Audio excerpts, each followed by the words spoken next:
redzat, atkal ir debesis pušu, mums ir ielāpi jāuzliek tām. Sanāk, kas samaksājuši zem šīm baltajām akācijām. Jo tu esi dzīva, viens zirgs vēl ir brīvs. Viena vieta uz brieža vēl brīva, jo tu esi dzīva, viens zirgs vēl ir brīvs. Viena vieta uz brieža vēl brīva,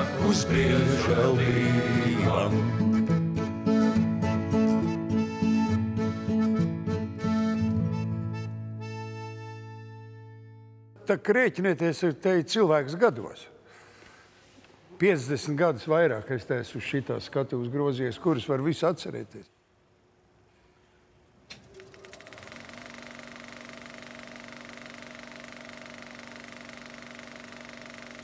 Nu, saku vai nu labrīt, vai labdien. Cenšos ar visiem sasveicināties, un tad pārliecinos, vai neesmu kaut ko nokavējis, vai nav kāds darba disciplīnas pārkāpums. Es nezinu, kā tas šos laiku, kā tas jaunajiem tiek mācīts, bet mums mācīja, ka te uz šitiem dēļiem uz skatuves, te gan ar ielas apaviem nedrīkst nākt. Un tāpēc man arī no tiem laikiem tā mācība ir galvā, un man ir speciāls kurps priekš mēģinājumu. Vai man pašlaik ir kājās? Nē, pašlaik man nav kājās. Ne. Jā, nu tagad šoreiz es daru tādu pārkāpumu, jo mēs arī tā višķiņ pārkāpjam faktiski tādu skatuves, tās parastos principus. Jā, tā jau nekad aktieris uz skatuves nerunās, ka tur jau ir zāle uz to pusi jau. Tā kā šis ir tāds izņēmuma gadījums, tāpēc es tā atļāvos. Bet es pieslēpšu kājas, lai neviens neredz.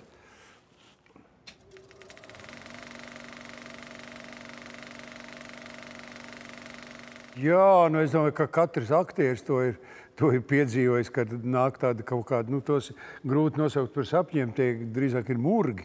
Ka tev jāielēc kādā nezināmā lomā, tu nezini tekstu, un tad tev nav kostīmu, un tad tu nezini, ko vilkt, un kas tur notiks tālāk. Un jā, nu te ir tā tipiskie profesionālie sapņi. Tā, protams, bieži vēl tagad.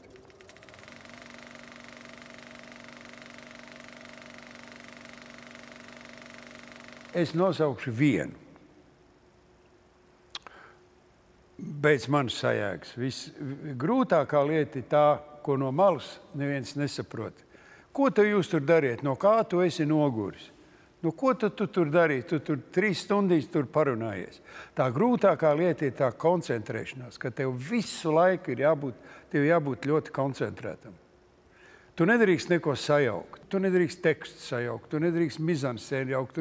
Tas viss prasa baigo koncentrēšanos. Es atceros, ka mēs nācām ar Eduardu Pāvulu ap 65. gadā filmu Sūtņu sazvērstību.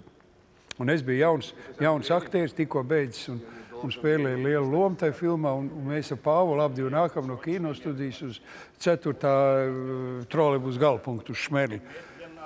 Un es tik šausmīgi noguris jūtos. Un tas Eids nāk runāt. Es saku, klausies, bet kā tas var būt, ka es tik šausmīgi noguris, mēs tak visu laiku vienu kopā bijām. Viņš teica, redz, tāpēc, ka tu esi nepieredzējis, tu nemāki atslēgties uz to brīdi, kad ir jākoncentrējās un kad tu atkal atlaid tos nervus. Tu visu laiku esi šeit, un tas notiek tikai ar gadiem, kad tu māki atslēgties un pieslēgties. Un tā ir tā lieta, un tad kādreiz tu esi tā noguris, ka tev nav spēka piecelties. Man ir 4 mazbērni, neviens gan nav izteicis vēlēšanos kļūt par aktieriem, bet ja kāds būtu izteicis, es nevienam nebūtu veicinājis to lietu un arī nebūtu aizliedzis. Ko es varu aizliegt, bet pretī runājis. Tā ir cilvēka tāda brīva izšķiršanās. Tā man vismaz liekas.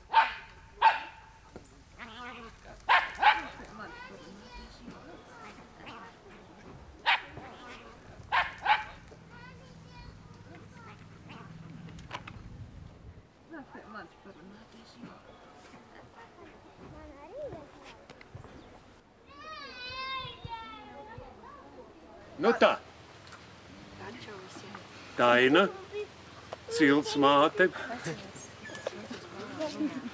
mana meita Dace, viņai klēpī viņas mazmeita un mūsu abu mazmeita Stella. Tālāk mazmeita Marta. Tālāk mazdēls, kas tu esi? Jānis.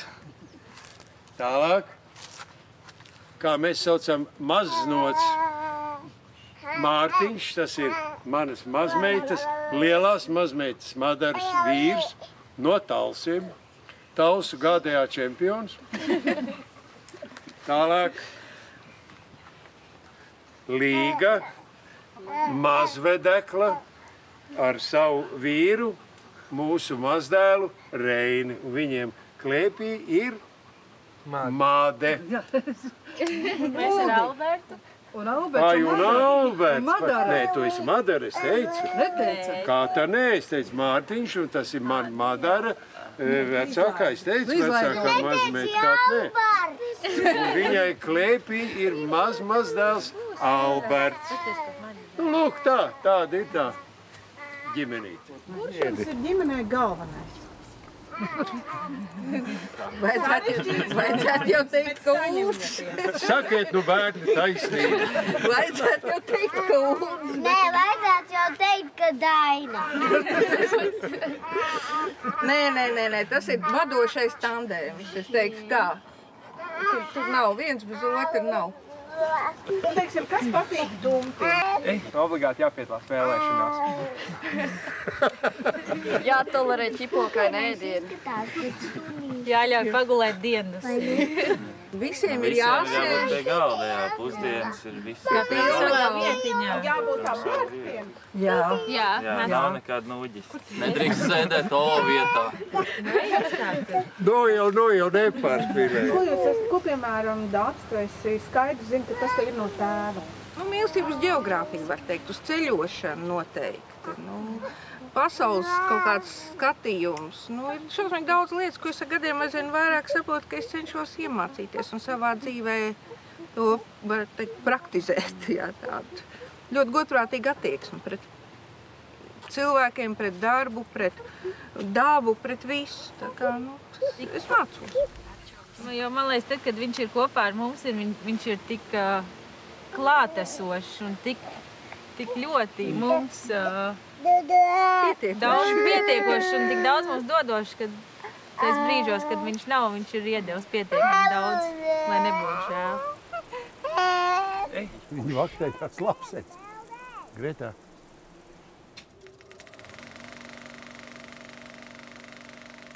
Jā, noteikti. Nekāda jau tāda speciāla recepta man nav. Man kaitina tas viss tā žēlošanās un ņaudēšana un viss. Ko lai dara? Cilvēki ir dažādi un dažādi tie cilvēku likteņi. Un tāpēc kādam kaut ko pārmest es nevaru, bet tā gaudu dziesmas man nepatīk.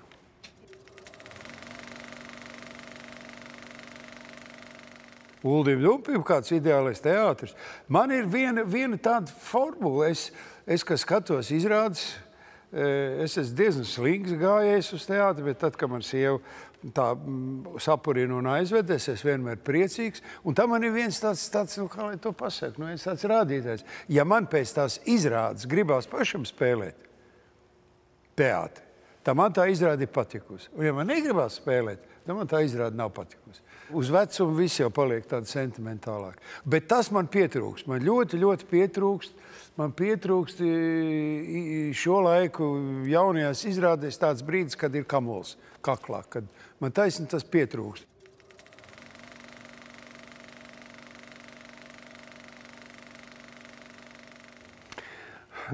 Tas ir tas saucamais Ezopa teātris, vai ne? Kad, redz, padomu laikos tas jau gan vairāk attiecās uz dramaturgiem, jo aktieris jau tikai izpildītājs. Uz dzejniekiem, kaut vai tas pats slavenais dzējols, vai ne, kā alkšņi nenāk pa vienam, alkšņi nāk baros, kas bija kādreiz, es neatceros, kurš bija autors, vai tik nebija Imants Ziedonis. par to, kā Latvijā gāžās iekšā cilvēki. Nu, noteikti, ka ir bijis, bet tā, es atceros tādu, kaut vai to mūsu to slaveno, vienīgo slaveno izrādi, kuru aizliedz to redzēt jūru. Nu, nebija jau nekur tie teksti nemaz tur tik tādi, varbūt tik asi, bet vienkārši publikas reakcija jau bija tā, kas viņus padarīja par tādiem, kas valdošajai partijai nepatika tas viss. Un es zinu, ka mēs spēlējām izrādi Elektra mana mīla, ja? Un tie bija tādi izteikti Brežņeva laiki, vai ne, un es spēlēju to ļauno ķēnī, kurš tur visu nosaka un valda. Tur daudz cilvēku tā saskatīja kaut kādu līdzību ar to it kā tās paralēles, kas arī reālajā dzīvē ir. Jā, bet es saku, tas jau ir vairāk dramaturga, autora nopelns nekā tā izpildītāja.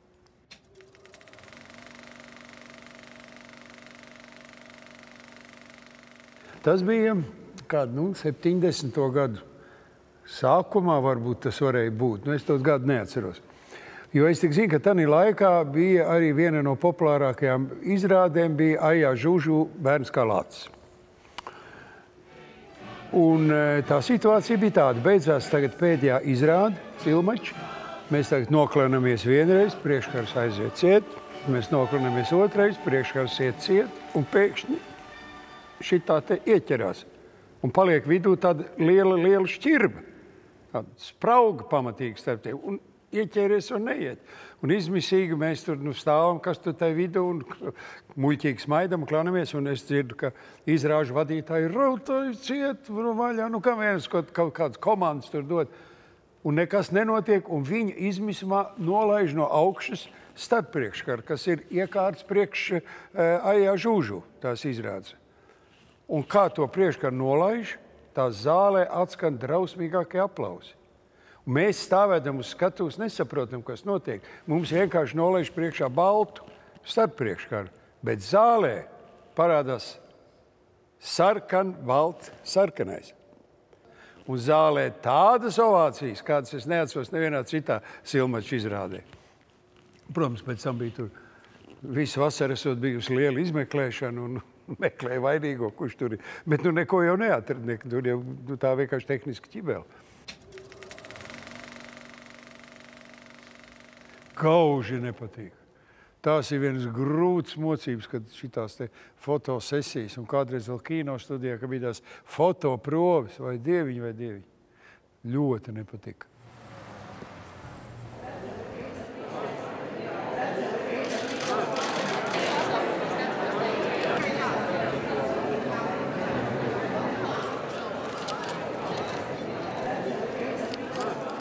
Man ir tas gods un lepnums paziņot, ka Latvijas Nacionālā teātra 100. sezona ir atklāta.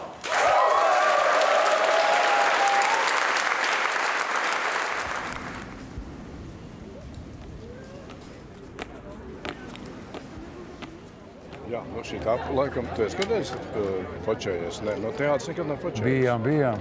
Nē, atmodas laikā, kā atnāca. Atmodas laikā es atceros. Man jau bildes, kur mēs vajag. Krustdals. Kai tu, kas tev tur ir akā? Mikrofons tur man ir. Es tevi sapratu. Tā kā tu daudz neko Nerunāšu neko no lieka. Teātris lūdzu, turien visi. Alda, nāču priekšā mūsu vietā, mēs stāvēsim šite, Bet es taču esmu garāk. Labi. Nāc augšā. Ejiet jūs uz... Duru. Ejiet jūs uz pirmo rīnu. Nāču tu var. Nav nekāda ilūzija, ka visiem vienlaikus būs acis vaļā, bet centieties mirkšināt, cik vien maz varat.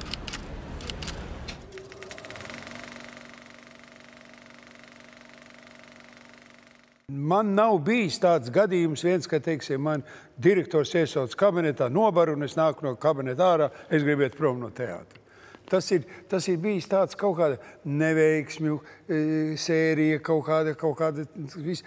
kādu dažādu notikumu savirknējums, kaut kāds sasumējums. Tas to liek darīt. Sīkumas es negribu stāstīt, Bet tas bija tad jau, kad es biju sasniedzis pensijas vecumu un kad es uzrakstīju atlūgumu, ka es gribu pāriet uz ārštatu kā pensionārs. Nu, tad vienkārši Ojārs Rubens paņēma to manu ielūgumu, ielika rakstām galdā un teica, es viņu pieņemu zināšanai, bet es viņu nepieņemu izpildēji. Un tā viņš tur laikam vēl tagad stāv pie viņa tai rakstām galdā.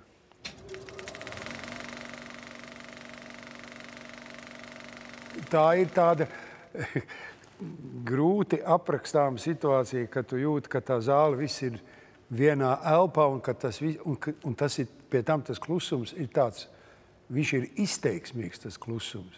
Tas nav tā, ka vienkārši viss tagad, bet tas jau, kad mazliet cilvēki aiztur elpu, kaut kā ir, jā, ir tā, es esmu to piedzīvojis, es tikai nevaru pateikt tieši kur, bet jā, tie ir tie, kā daudzreiz aktieri saka, tie mirkļi, kuru dēļ mēs te grozamies uz tas skatu.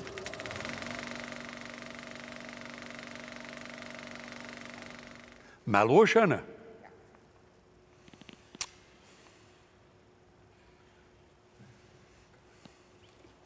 Nu, tad ir jāizšķir kāda meli, ir jau kādreiz notis meli, kā saka, ko kādreiz cilvēks ir spiests pielietot.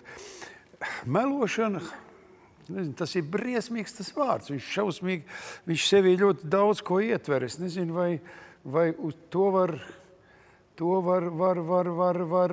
attiecināt uz teātri. Es domāju, ka pa teātri, melošana tā tomēr nav. Es drīzāk teiktu, tā ir tāda labvēlīga apmānīšana. Varbūt, ka es tagad atklāju kaut kādu pilnīgi jaunu terminu. Visas teātras zinātnieces tagad ķer šitos te pildspalvus un pierakstus. Kā es teicu, es jau pats aizmirsu. Labvēlīga apmānīšana. Tā varētu būt.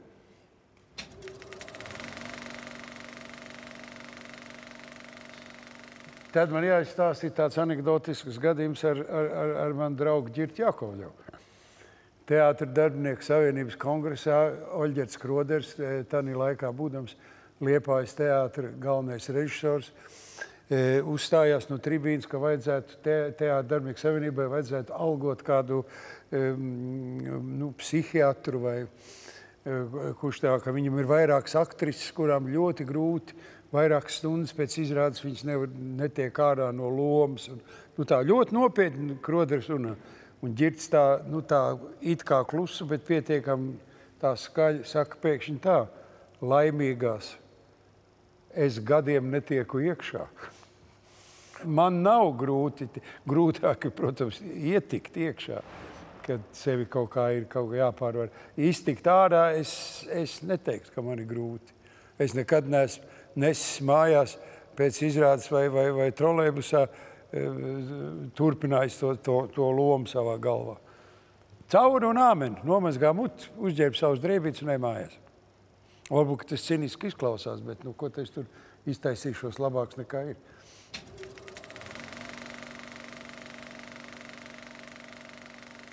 Noteikti Jaunšāns, bet mēs esam arī strīdējušies bez savu galvu.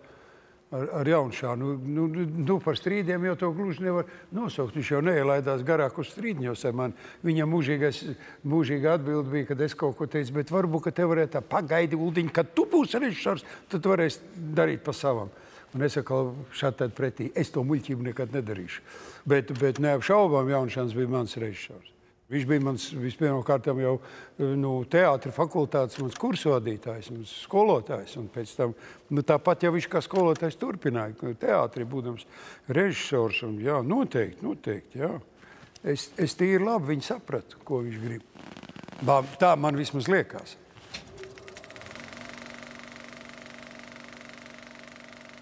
Tad, kad es biju jauns, tad es vispār viņu nemācījos. Es viņu iemācījos mēģinājumu laikā.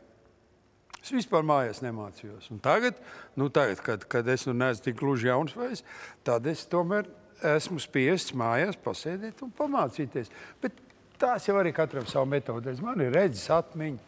Es jau vairāk ar redzes atmiņu krāmējos. Un tā kā bērnam pantiņš. Ja tas pantiņš ir īsts pantiņš, tad ātrāk iemācās. Viņš garāks, tad mācās bišķi ilgāk.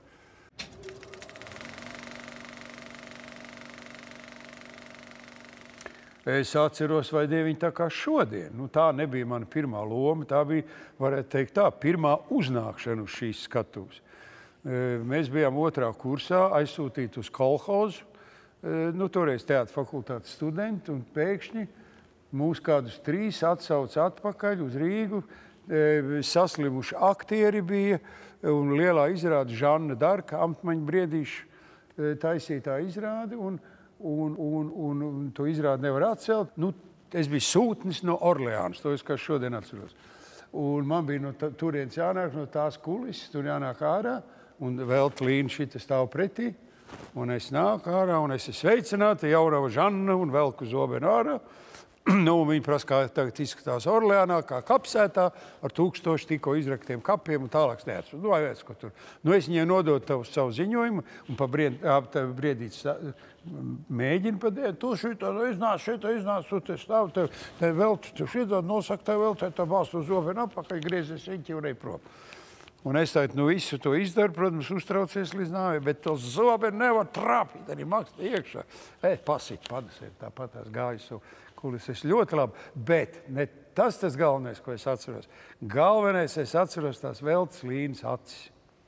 Ar visu to uztraukumu es manīju, kā viņa uz mani skatījās, ar kādu līdzjūtību un tādu, nu, viņa to pilnīgi saprata, aktris būdam, ko tam nabaga studentiņam šitas te nozīmē tagad uznākt uz tās skatuves pirmo reizi.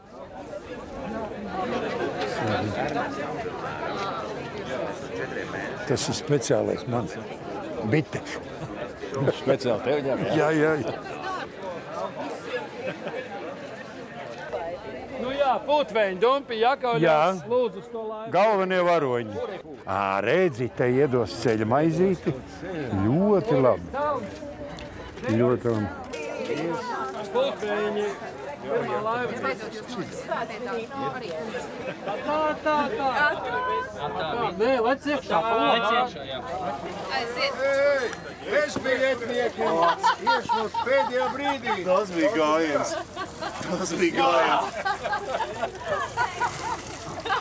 Atā!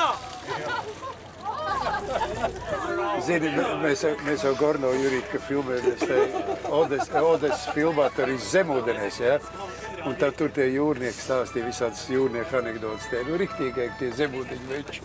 Un tā viena bija tāda, viņš teica, nu kā dažādas tautas lielās pa saviem kuģiem, ja? Viņš teica, angļu saka, nu mums ir tādi kuģi, ja uzsūta bocmans matrozi augšā mastā, ja viņam nejauši izkrīt āmurs no kabatas, tad, kamēr viņš nokrits līdz klājam, kāds jau sapūs. Tas francūzi saka tās, un viņš teica, mums ir tāds, ka pavār, ka vār kartupeļus pusdienām. Tāda zemūdeni brauka pa katlu un čamdu vai mīkst. Amerikāns saka, mums ir tāds, ka no rīta kapteinis grib pieņemt parāds. Tad viņš ar džipu izbrauc 6 no rīta un ar 6 cik atgriežas, kamēr viņš ir apbraukājis visu. Tas krievs saka, tas viss ir muļķības puikas. Mums ir tādi kuģi, ka priekšgals iet pilnā gaitā pa jūru jau 2 nedēļas un pa pakaļgalu kā pasažieri iekšā. un te veči teica, un tā anekdota ir radusies no patiesa gadījuma. Nikolājeva kuģi būvēt var baigo pompu, ielaiž tagad, kā laiž to šampaniešu pudeli pret malu, tā tas pakaļgals atdalās. Kad kuģis jūrā brauc, raud krastā meitene, sveiks paliec jūrnieks, diezin, lai cits ir.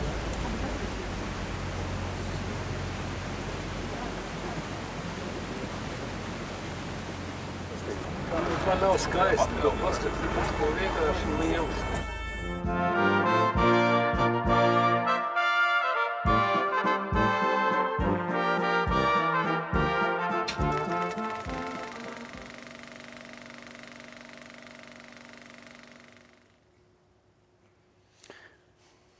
Nu, es tā nevaru par visiem atbildēt. Nu, kā es varu? Man jāsaka, man ir bijis ļoti maz jābučojās uz skatuves. Un cik toreiz mēs tur bučojamies? Nu, tā pus pa jokam tomēr. Par riktīgam nē. Es nezinu, bet citiem varbūt ir cita pieredze. Es tiešām nezinu.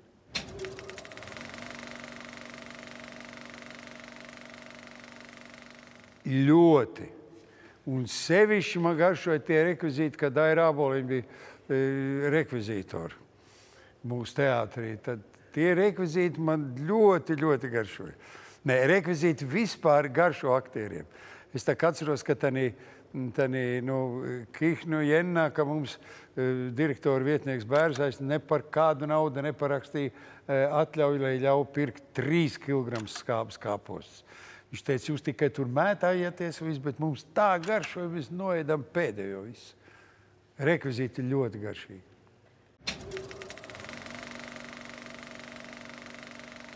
Ne. Nepatīk un nekad nav paticis.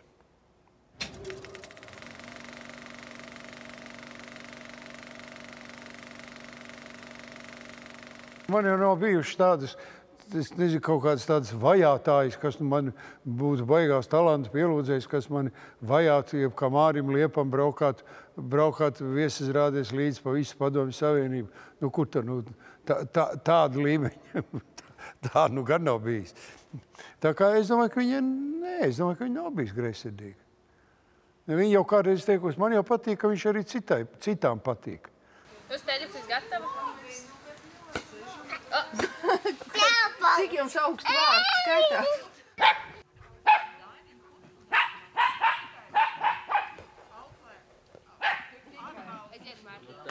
Tu liec uz dēlīšu, es pareizi daru? Nē, man nav vienkārši. Tu taču esi griezis pupiņas daudz reizes. Tu man tagad netēlo, ka tu to nedari. Nē, es netēloju, bet man šitā vieglāk. Redz, un tad mēs bērsim tās pupiņu atliekas, tās nevajadzīgās. Nu, re. Nu, lūk. Kas garšo Uldim Dumpim? Ulds Dumps ir ārkārtīgi pieticīgs. Viņš ēd pilnīgi visu, ko viņam dod. Es nemāku nosaukt ēdienu, ko viņš neēd. Bet kas tev garšo vislabāk? Zinu gan, plepene. Bukstiņu putri, kā vidzemēs saka. Bukstiņu putri, ja puskarpeļu putri, kā man maumīt teica. Piena sakņu zupu. Jā, piena sakņu zupu Uldim var dot arī vienmēr. Siltu augstu visādi viņš apēd. Pasaka, ko tu esi iemācījusies no Ulda? Dzīvē es iemācījusies... Franču valodu. Franču valodu. Nē, būt uzmanīgākiem pret cilvēku. Ulds ir ļoti tāds tolerants pret cilvēkiem, tāpēc ap viņu vienmēr daudzi klāt. Un es kādreiz biju tāda bišķiņa bizdegunīgāka. Un to es sevī tā kā noslāpējusi. Tā ir? Jā. Nu, jā. Ne, tas ir tā pa nopietno, jā. Es saku, es kaut kā iemājas kādreiz bišķiņa bija tāda augstprātīgāka un tāda. Tagad es saprotu, ka tas ir muļķīgi. Kad cilvēkiem jābūt ir vienkārši un tad ir viss labi. Tad, kad tu precējies ar Uldu, tu zināt, ka viņš būs liels aktieris? Nu, es cerēju, klusībā, protams. Nē. Kur tad danī brīdī, pat vai tur aktieris, neaktieris, kad ir melns gar acīm un kad iepatīkās cilvēks, tad ir vienalga, kas viņš ir. Ja viņš ir labs cilvēks un viņa ir interesanti būt kopā, tad man galīgi nebija no svara tas, kas viņš, vai viņš būs aktieris un vai būs liels aktieris. Tādī brīdī man gribējās būt te viņu kopā. Nu, tā tas turpinās joprojām. Dainis patēvs jau teica, es audzinu to meitu un beigās atnāk viens aktieris un aparats. Nu, jā. Tas ir tā kā es domāju, man tāda nepatīk tāda augsta termiņa, tādas mīlestības. Es tādu nezinu, kas ir mīlestība, bet es zinu, ka ir tāda liela patikšana un gribās būt kopā un gribās arī vairāk ilgāk kopā būt. Un jau pēc 53 gadiem vēl nav apnicis būt kopā, tad tas nozīmē, ka tā varētu būt tā mīlestība. Es Uldim šausmīgi ticējis visu dzīvi un viņš man nav nekad pievīlis. Es tā domāju.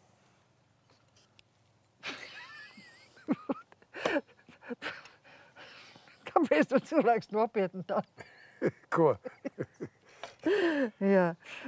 Un jo mēs strīdamies tāpat kā citi normāli cilvēki, un daudz strīdamies. Tāpēc, ka tu kā. Par jebko.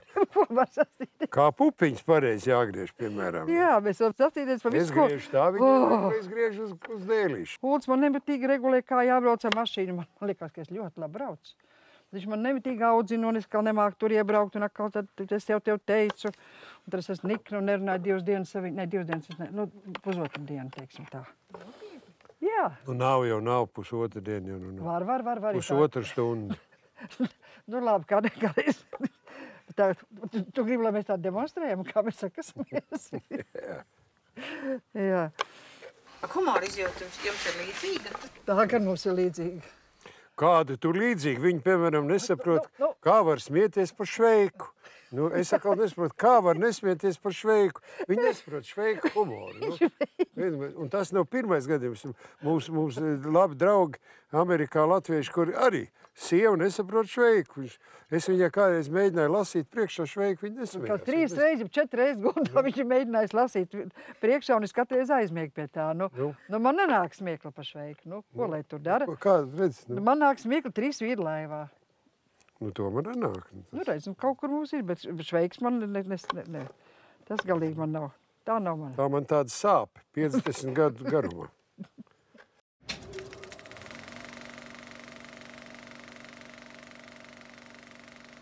Man ir bijis, jā, bet nu, tā, ka būtu apstājusies izrāde, tā gluži nav bijis. Tik traki, jā. Tas trakākais numurs jau bija Silti jau Kausainīti, kur mēs kopā ar Veltu Līnu spēlējām. Tas precētais pāris, tas vīrs un sieva. Nu, tad tas pēdējais cēliens faktiski vienmēr bija gandrīz vai galvenais uzdevums, kurš sasmīdinās. Un Veltē bieži vien izdevās mani sasmīdināt, un kādreiz ar pilnīgām muļķībām.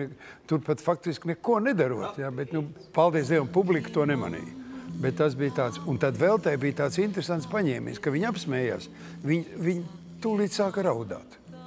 Jo tas tik sievišķīgi, jo sievieti var apraudāties jebkurā brīdī. Un viņi, lai slēptu to, ka viņi faktiski apsmējās, viņi tūlīt sāka raudāt, un tā mazliet paraudāja, un saņēmās un spēlēja tālāk.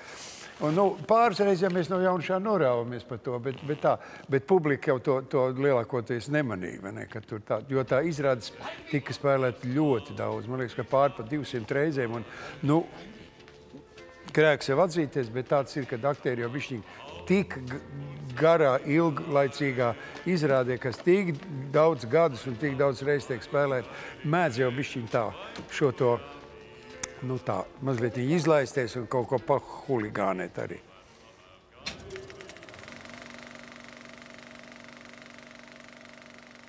Ļoti, es domāju, ka nē. Viņš bija citādāks, jo teātris ir dzīva būtne un viņš mainās visu laiku. Viņš iet vienā virzienā, otrā, tad griežās atpakaļ. Un tas ir paldies Dievam, ka viņš nav sastīņas. Nu, kad es sāku, tas ir 50 gadu un viņš vairāk atpakaļ. Nu, jā, nu viņš bija savādāks varbūt kaut kur. Tad pēc viss tā spēles stīla varbūt un viss tā mazlietiņu. Bet lielā mērā nē. Tas pats jau apmēram bija.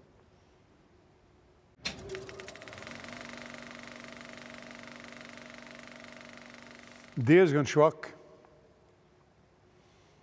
Diezgan švaki. Es esmu viņu redzējis tikai kaut kādos televīzijas uzvedumos un es nekad neesmu viņu redzējis uz skatuves, nu, filmās, bet es diezko labi viņu nezinu. Nu, viņš noteikti nevar baletu dejot, viņš noteikti nevar dziedāt kaut kādas skaistas solo partijas.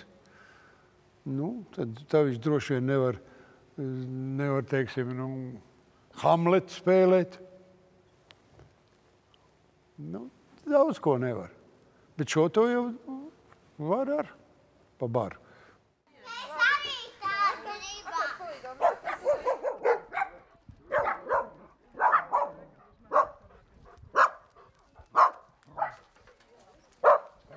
Nu, iesildies. Vien kā balerīnas iesildās pie stangas. Es ar Albertu.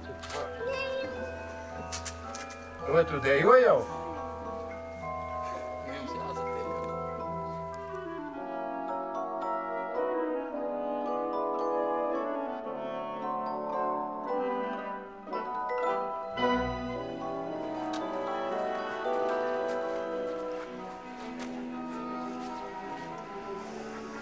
Tagad nāc šito apgrieziet, teikt uztaisīt. Šito taisīt notiekās tev būtu.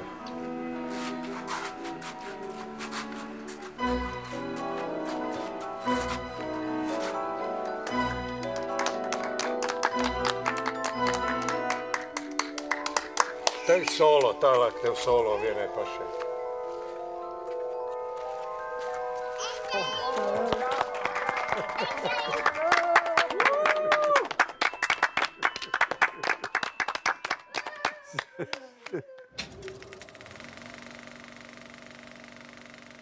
Protams.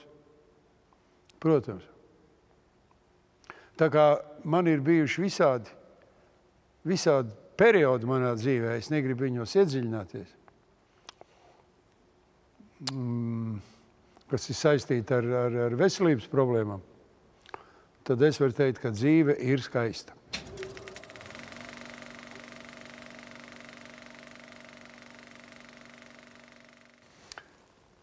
Es domāju, ka katrā dzīves posmā ir savi labumi, savi sliktumi, savi jaukumi, savas grūtības, un tā vienu izvēlēties vienu dzīves posmu es noteikti nevarētu. Es nespētu izvēlēties.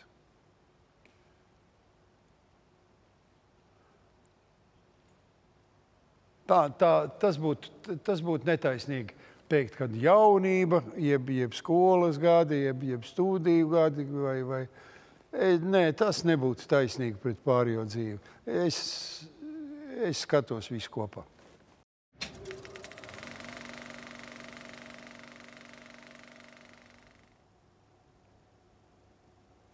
Zaudējumi bijuši noteikti vairāk, bet es domāju, ka lielākais zaudējums ir mana dēla aiziešana 16 gadu vecumā. Dziļākā būtībā samierināties ar to, jo savā dzīves laikā cilvēks to nespēja. Par tādu būtībā milzīgu netaisnību, ka jāaiziet vienam jaunam tikko dzīvi sākušam cilvēkam. Pie šādiem lieliem zaudējumiem ir jau tikai viens zāles, tas ir laiks, kas padara to sāpi trulāku, bet ne jau remdē pavisam, vai ne? Tas jau nav nekas jauns, to jau daudz cilvēki ir pieredzējuši, ka tā vienkārši nekādas lietas jau neaizmirst. Tikai, tā sāpe paliek trulāk. Tā tas varbūt ir.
Tā satrāpies, ka mēs bijām 2 pāri,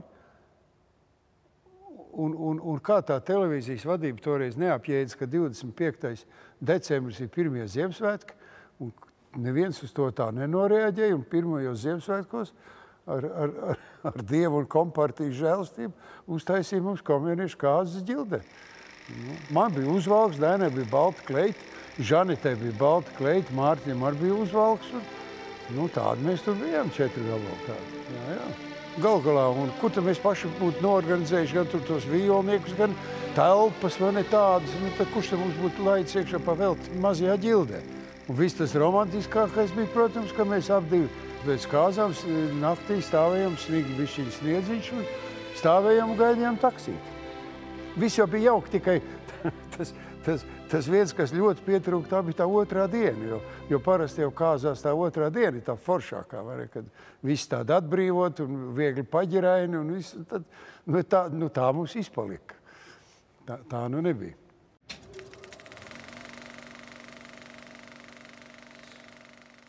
Mums ir 2 televizori. Katrs sēž pie sava. Es skatos politiku un ziņas, viņi skatās kaut kādas šitos te mīlus filmas, un absolūtā mierā neviens otram netraucējam.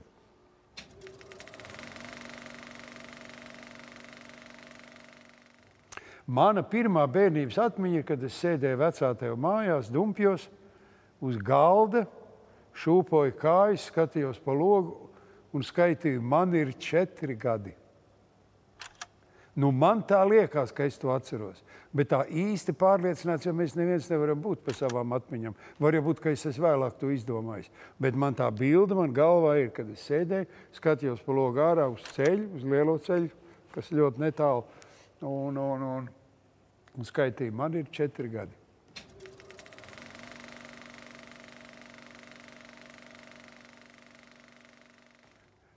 Nu, redz, tēvu jau es nekad dzīvē neesmu saticis. Es jau biju zīdainīts, kad tēvs man pēdējo reizi redzēja. Bet pie mammas es tā domās atgriežos diezgan bieži. Diezgan bieži es iedomājos par mammu, par veco mammu, par otru veco mammu. Mamma labi dziedāja, mamma, jo viņa jau pat bija muzikāls cilvēks, viņa bija muzikas skolotāja.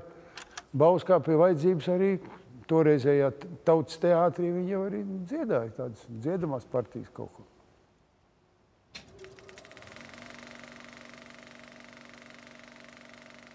Protams, ka es domāju, kā jebkurš cilvēks, agri vai vēlu par tādām lietām domā. Tikai ne jau vienmēr uzliekot virsrakstu, tagad es domāšu par dzīves jēgu. Tā jau tas nenotiek. Bet tas, ka cilvēks kļūstot vecāks, skaidrs, ka kaut kādā veidā tomēr neanalizē, bet atcerās savu dzīvi, kas ir nodzīvots, kas ir labi bijis, kas ir slikti bijis, kas, vai ne, tādas lietas noteikti tā tas notiek, un es arī tāpat esmu domājis.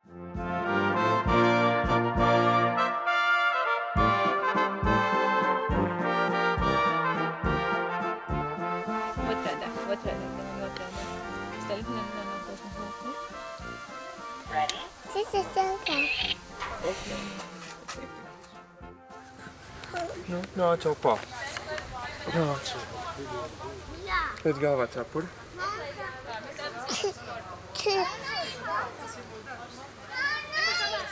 Ļoti labi. Uldi!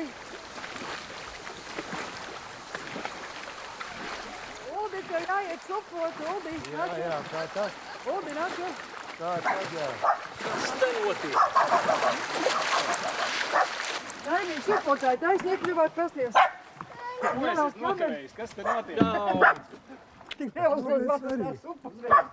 Čau. Visu vasaru neesmu redzēts. Čau. Sveika. Vai tu te bijāt tādām divām frēleniem vienu vakar piebrauc? Jā. Kad Uldis beidzot brauks ar supu. Jā, kad viņš brauks? Tas būtu apteikšana. Var jau būt, ka var sākt treniņus tepat uz laikus vispirms. Airēs nekad. Vai tu traksis? Es jau švaki redzu, man jau, es jau nokāptu garām.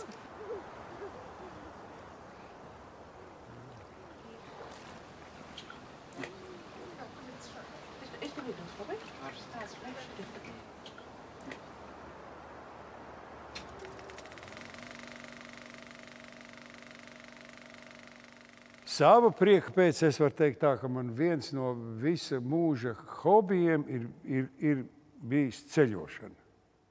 Vienalga kaut vai tepat līdz Jelgavai vai līdz Madridei, vai man tā ir lieta, kas, ja ilgāk laika nav nekur būts, tad man tā ļoti, ļoti pietrūkst. Un to nu gan man jāsaka arī paldies manai ģimenei, kas vienmēr to ir atbalstījusi. Un mēs ar Dainu tiešām esam ļoti, ļoti daudz izbraukājuši.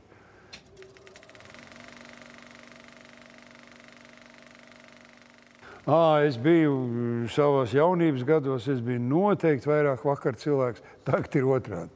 Man vairs nav nekāda problēma piecelties 6 vai pat agrāk, ja vajag, nekāda problēma. Tas ir laikam kaut kāda vecuma pazīme, kad vakarā es esam mieriet jau 11. gulēt, pat ātrāk kādreiz. Un es jau Rubinim 1 gadu teicu, es rakstīšu tādu iesniegumu, kad man lūdzu nenodarbināt pēdējos cēlienos, ka man jāiet laicīgi gulēt ir.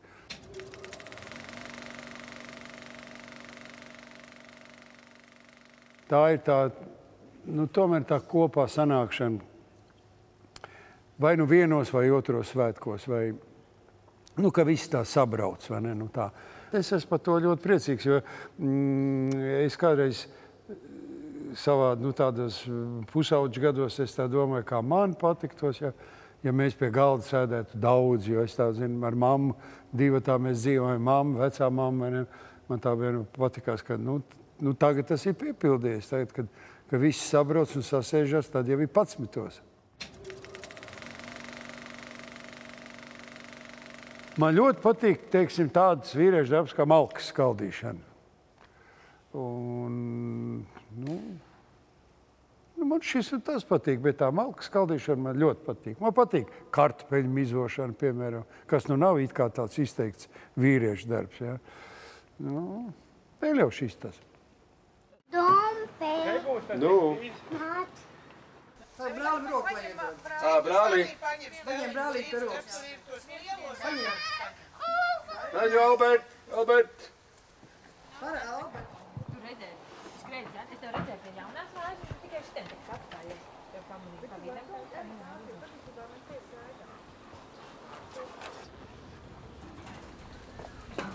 Sabraukuši tik daudz tās mašīnas, ka nav mums ko palikt. Tā. Krāmējam iekšā steļuku šitā. Kur tas brālis palika? Krāmē iekšā šitā forši. Izžūs savs. Naču metītē. Nāc tu no šitās puses, es iešu no tās puses. Nāc te steļuku. Bet liekam taisni, lai vairāk sajiet šitā. Lai vairāk sajiet. Un redz, krāmēs šitos iekšā. Liekam iekšā. Dzirdēju, ka jums švaki iet un vajag papildu spēks. Aha. Nu, Albert, neču. Neču, Albert, krāmē to iekšā. Krāmē to rekuri. Liekam, Albert, iekšā. Jā. Tu šito, jā. Nu, padomā. Kompleksā brigāde strādā. Nu, krāmē. Tu neņem tik lielus. Jā. Jā.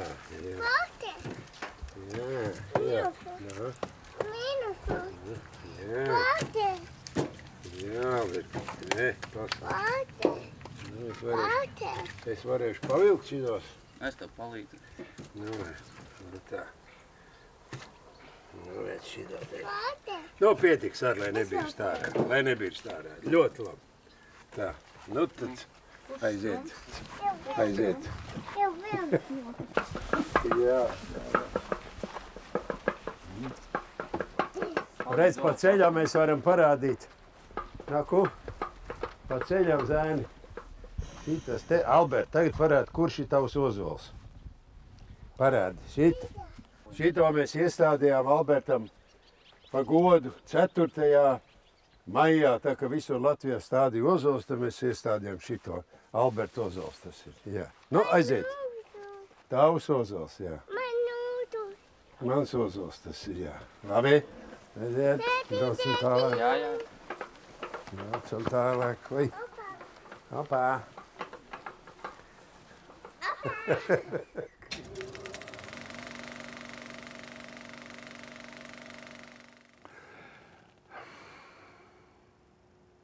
Nu, varētu teikt tā, ka laimīgs tu jūties tad, kad ir kaut kas garš un sarežģīts ir galā, un kad tu stāvi nosvīdis un klanies un pateicies publikai par aplausiem. Laimīgs par to, ka tas ir garām. Nu, tā varētu teikt, bet tieši, nu, spēlējot izrādi, es nezinu, es domāju, tās ir kaut kādas tomēr savādākas izjūtas. To nosaukt par laimi būtu grūti. Tas ir kaut kas cits, es nemāku to noformulēt.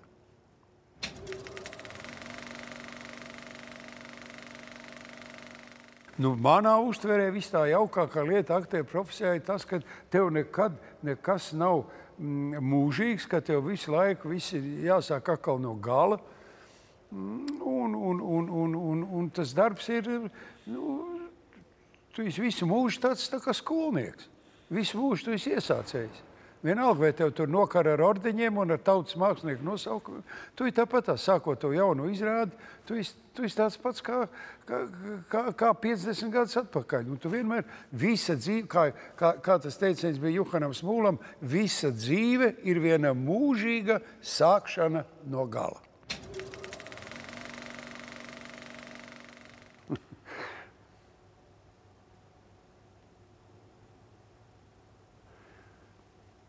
Zināmā mērā tā ir ziedošanās. Ziedošanās otram cilvēkam. Bet tur ir vēl simtiem nianšu pie viss tā klāt. Un visu to aptvert un pateikt, kas ir mīlestība. Es neņemos to visu pateikt. Es tikai zinu, ka tas ir kaut kas skaists un lai katrs cilvēks, lai Dievs dod, ka katrs cilvēks to savu mūžā piedzīvo.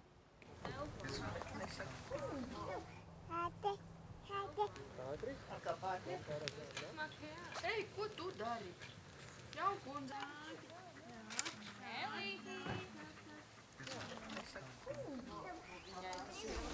Izdosies. Kad man nav izdevies ugunskura ieformēt? Es nezinu, kaut kad ir. Tikko nedziedāsim, labāk pasēdēsim un pabaudīsim vakaru. Jā. Mēs tik smuki esam izsērčies. Jā, jūs ļoti skaisti. Režisoriski izkārtot. Ļoti labi. Lai nu Dievs dod, ka daudziem iet tik forši kā mums, protams, ar savām problēmām, bet mēs tiekam galā. Redzat, atkal ir debesis pušu, mums ir ielāpi jāuzliek tām. Sanāk, ka samaksājuši zem šīm baltajām akācijām. Jo tu esi dzīva, viens zirgs vēl ir brīvs. Viena vieta uz brieža vēl brīva, jo tu esi dzīva, viens zirgs vēl ir brīvs. Viena vieta uz brieža vēl brīva,